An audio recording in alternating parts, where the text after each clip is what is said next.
Bon, ça c'est un titre de second niveau. Ben, on va faire les titres de premier niveau maintenant. Donc les grands titres. Alors vous allez au tout début du document par exemple.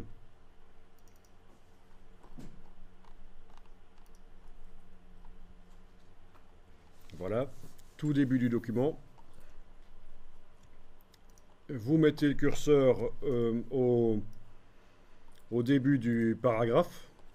Donc c'est vraiment la première page. Et vous allez taper le titre.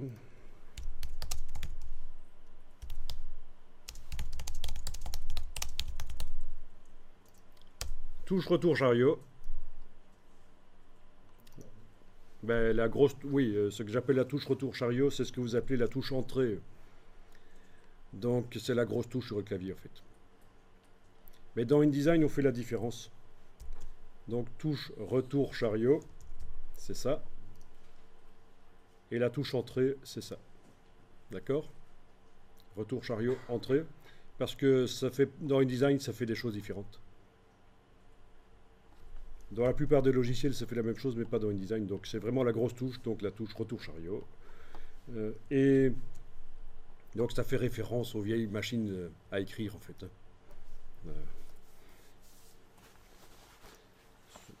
D'ailleurs, la flèche qui tourne là sur la touche retour chariot, ça représente le geste de retour chariot sur les vieilles machines à écrire. Bon. Ok, donc je sélectionne le premier paragraphe avec sa balise et je vais modifier rapidement ça.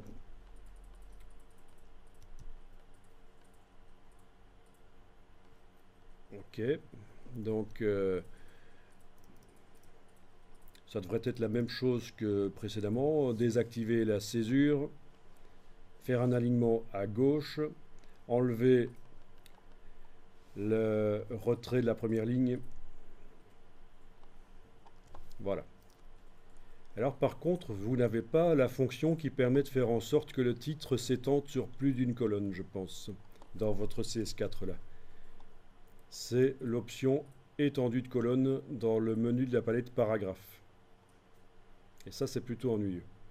Ça veut dire que dans CS4, si on veut faire un titre qui s'étend sur plusieurs colonnes, il faut un bloc à part, par-dessus le bloc texte principal. C'est chipot.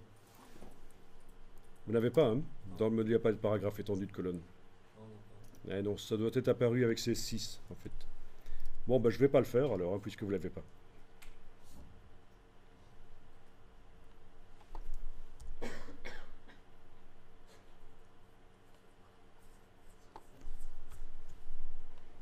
Ok, donc un grand titre.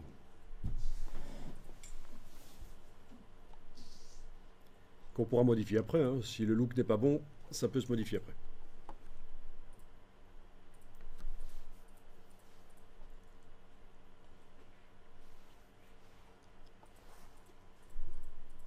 Alors, en ayant le curseur qui clignote n'importe où dans ce grand titre, je vais créer le style titre de premier niveau. Donc dans la palette style de paragraphe, j'ai le curseur qui clignote n'importe où dans le grand titre là. Je demande nouveau style de paragraphe, titre de premier niveau. Et là aussi, je demande d'après aucun style. Ok.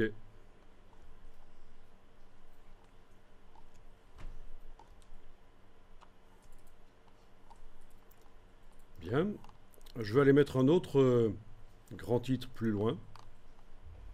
Donc par exemple, je vais décider, tiens, après ce paragraphe-là, on passe à autre chose.